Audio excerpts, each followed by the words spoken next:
People have had the experience with cast iron pans. Now they're not enjoying the weight and the other things that are difficult about cast iron pans. So they're starting to learn again about wrought iron cookware, which actually precedes cast iron cookware by over 2,500 years. It is the original iron pan. To make a seamless one-piece pan body and handle, no rivets, no welds, no nothing, and everyone told me it was impossible, unless it's the old, beat one out with a hammer the way it's been done for 3,000 years.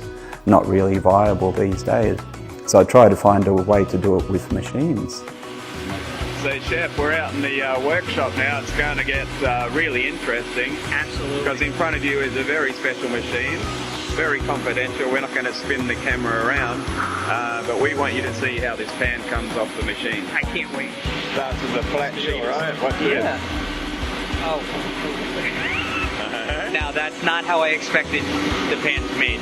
No. Not at all. No one expects it. That's why we keep it secret. No one else is doing this to make a one-piece pan. This is amazing.